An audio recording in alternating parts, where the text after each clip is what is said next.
Thank you, David. Hello, everybody. You ready to celebrate 5 years of good work? Yeah, you look like it. I know. I'll be brief because I know it's hot, but I want to associate myself with everything that the previous speakers said. They're on the point. I just might call out a little bit more of my good friend Betsy Morris, who's here. Betsy got the ball rolling when she was CEO of this organization. Thank you, Betsy, for putting that out there. And Rick, thank you for bringing it home. And for the folks here, mostly the cameras that are here, I recognize you might not understand what's going on today. But let me tell you about what is happening today. This is government at its best.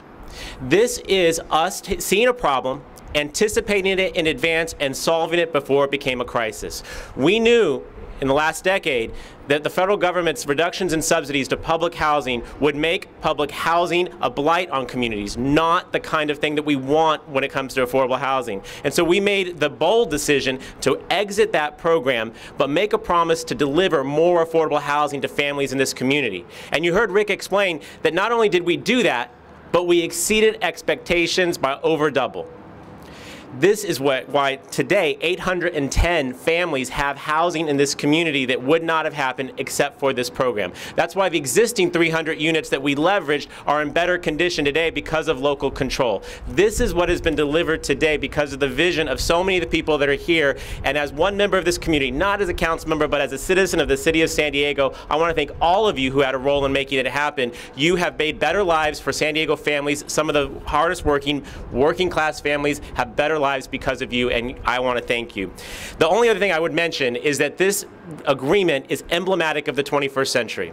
Nothing is going to get done in the generations to come without collaboration. And what we have done is to work with our partners at HUD, with our folks at the Housing Commission, at the City of San Diego, our private funders, private developers, nonprofit organizations, and families who are here today, to deliver something so undeniably positive to the community. This is the embodiment of collaboration, and it's accruing to the benefit of all of our city. I couldn't be prouder to stand here with all of you. And to Rebecca and to Manuel and Joseph, I'm glad that you guys are benefiting, and I know that you are representative of hundreds of others that are benefiting today. So this is a great day for San Diego, and as such, Councilmember Alvarez and I are here to present a proclamation. I won't read it, you're welcome. But the most important part, and if Gary, you want to come forward? Our chairman, thank you, Gary, for your service. The most important part is that we're proclaiming today, October 22nd, 2012, to be the San Diego Housing Commission Affordable Housing Day in the city of San Diego. Congratulations, everybody.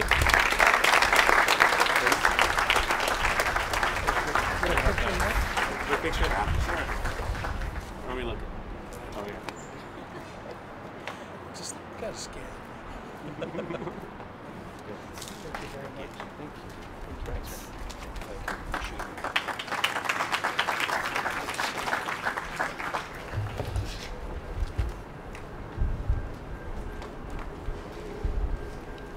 Thank you, David and Todd. We very much appreciate your continued support. At this time, there are a few other elected officials, representatives who I would like to recognize. Tony Cruz, representing Congressman Bob Filner. Tony, thank you for being with us. Janine Paris, representing California Senator Juan Vargas. Thank you. And now Ricardo Flores. I haven't seen, is Ricardo, are you here? Okay, Ricardo Flores, hopefully he'll be here shortly, representing Congresswoman Susan Davis. Ricardo, we always appreciate the Congresswoman's support. Also now, I get to introduce two of my favorite friends that I go back years with. I'm going to do these one at a time. Well, first is Ed Moses. Ed Moses is the Regional Public Housing Director for the U.S. Department of Housing and Urban Development for the region that includes California. Ed is based in Los Angeles. His district includes the entire western, about quarter of the country, and the Pacific. Ed's job is to look over housing authorities and make sure we spend the taxpayers' money appropriately. Ed and I go back about 20 years. He's a great guy. He was with HUD in D.C. He was with the Chicago Housing Authority for a number of years, came back into the fold with HUD last year. And best of all, and the thing I like most about Ed is he's a fellow native North Carolinian. Ed Moses.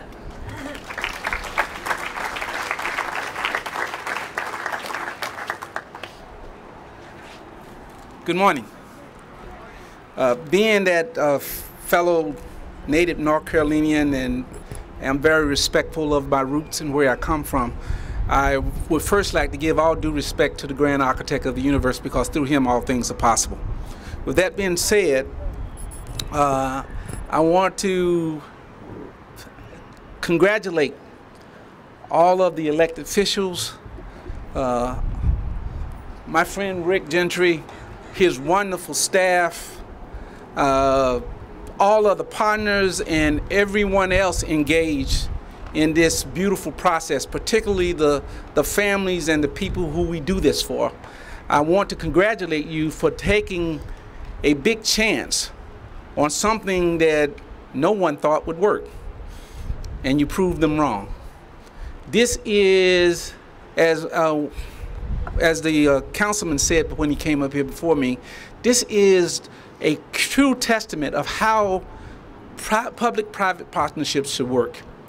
The assistant secretary at the time, who was going to follow me, Orlando Cabrera, was brave enough, and I got to tell you, to take a step like this, being a political official takes more than bravery. So you guys really, he stepped to the plate on this.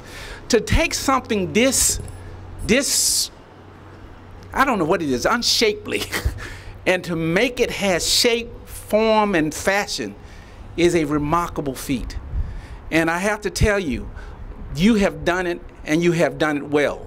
To put it in the words of that great philosopher, Isaac Hayes, he would say, "You are bad, shut your mouth." You really are. You really, really, really are. One of the things that we try to do now at HUD is we try to make sure that the things that we do in federal government relates to what people are doing on the ground. Actually, we're looking more so at the outcomes rather than the processes.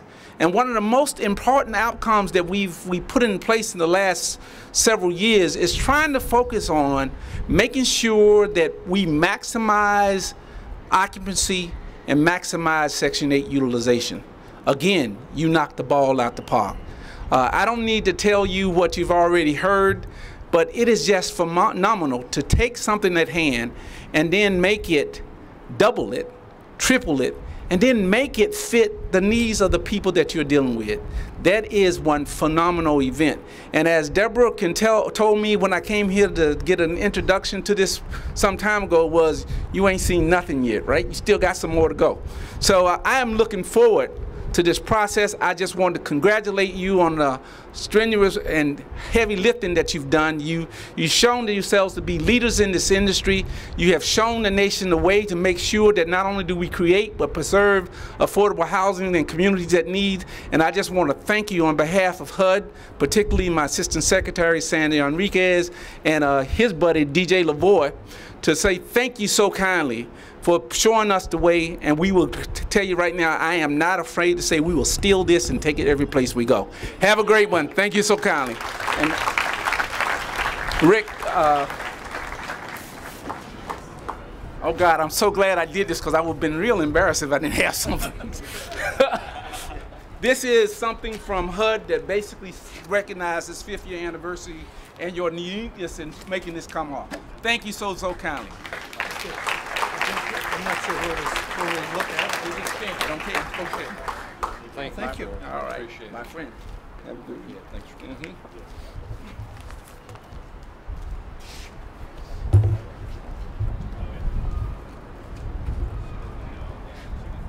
Ed, thank you very much for coming. We appreciate your kind words as well. And as always, we appreciate the ongoing relationship with HUD. We couldn't literally do it without you. As Ed indicated, the decision was made 5 years ago, a little more than that. And it's my honor now and pleasure to introduce to you the guy who actually made the decision, Ben, Tony, Todd, David, to let us do this. That is Orlando Cabrera. Orlando was the HUD Assistant Secretary of Public and Indian Housing in 2007. Orlando had a long history running the Florida State Housing Agency in Tallahassee. Went to HUD, spent 3 years as the Assistant Secretary in HUD for the Bush administration. And it was Orlando who made who decided to approve this project in the face of some strenuous opposition by some of the internal bureaucrats at HUD who were opposed to it. Orlando, we thank you, and we appreciate your coming here today. Orlando now is a private sector attorney in Washington, D.C., still involved in housing and affordable housing matters. I give you now Orlando Cabrera.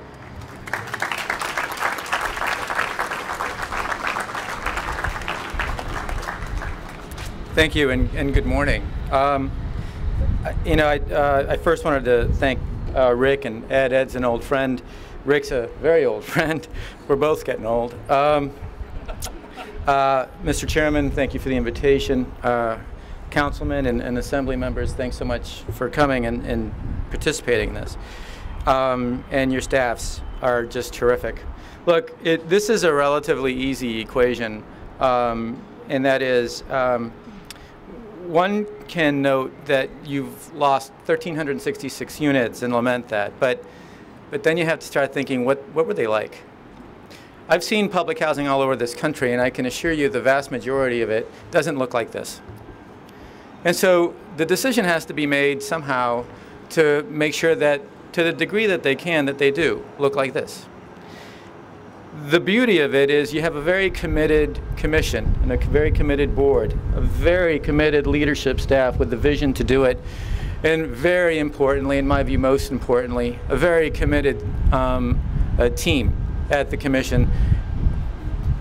Ms. Morris, you were terrific, incidentally. You deserve quite a bit of credit because it was your letter that started things. And so when you have that, it's kind of easy to get in a fight. Those of you who know me well know fights aren't a problem for me. And one of the reasons is because you have to have an idea of what it was before.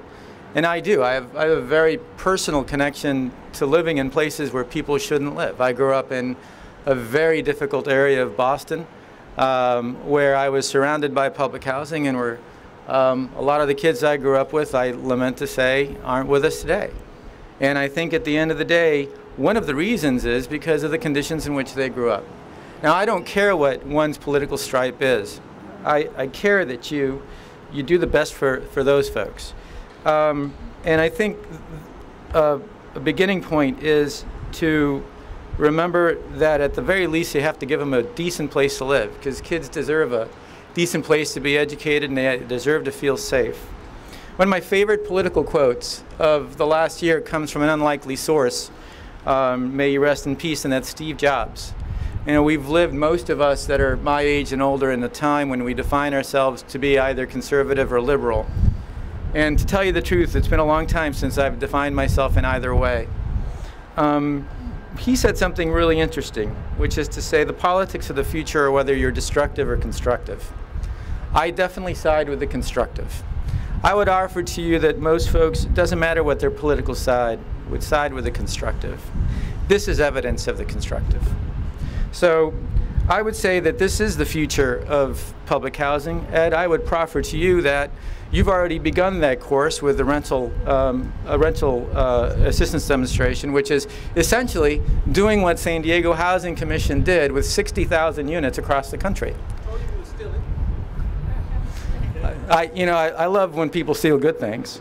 And so what this means, what this really symbolizes, is faith in people. And so you have to believe people will do the right thing. And on occasion they'll let you down, but these folks didn't. They didn't let down anybody standing around you. They didn't let down the legislature. They didn't let down the city council. They didn't let down your commission.